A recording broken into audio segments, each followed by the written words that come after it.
I have a dream that one day this nation will rise up and live out the true meaning of its creed.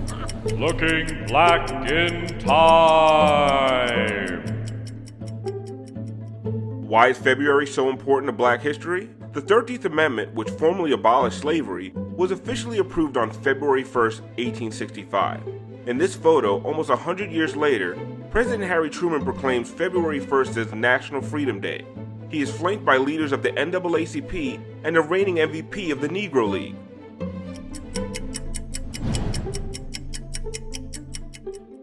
Born in South Carolina in 1927, Althea Gibson became the first Black American to win a Grand Slam tournament, the French Open in 1956. She went on to win Wimbledon and the U.S. Championship at Forest Hills. In this photo, Gibson blows kisses to a cheering New York City crowd during a 1957 parade in her honor. Fun fact, the officer in this photo was later suspended for hate speech.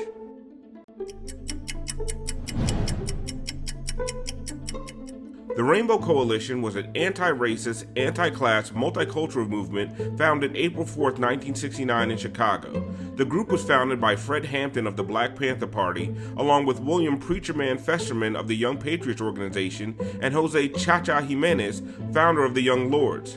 A fourth, lesser-known group who called themselves Tres Leches were also pioneers in the movement.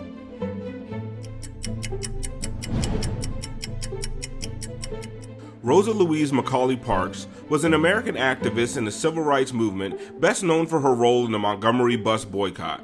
On December 1, 1955, Parks rejected a bus driver's order to vacate a row of seats in favor of a white passenger. The white passenger referred to this pivotal moment as an integration situation, but the phrase never caught on.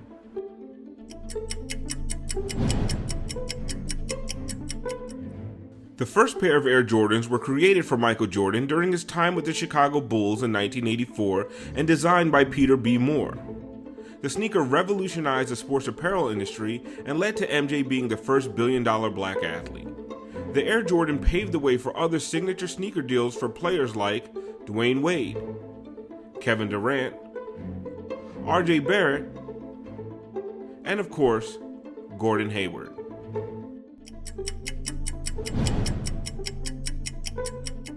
On October 16, 1968, at the Summer Olympics in Mexico City, Tommy Smith and John Carlos won gold and bronze medals in the 200-meter race. During their medal ceremony, they each raised a black-gloved fist as the Star-Spangled Banner began. The gesture was in protest of the treatment of Black Americans during the civil rights unrest of the 1960s.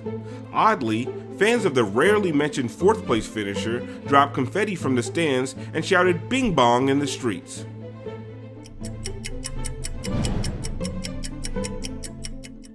Brown v. Board of Education was a landmark 1954 Supreme Court case in which racial segregation in public schools was ruled unconstitutional. 3 years later, in September 1957, the Little Rock Nine attempted to integrate Central High School in Little Rock, Arkansas. This led to a tense standoff between the Arkansas National Guard and the U.S. Army, who were called in to protect the 9 black students. White students at the school were upset about the decision, especially this young lady who lost her hosting duties on the morning announcements to a black woman.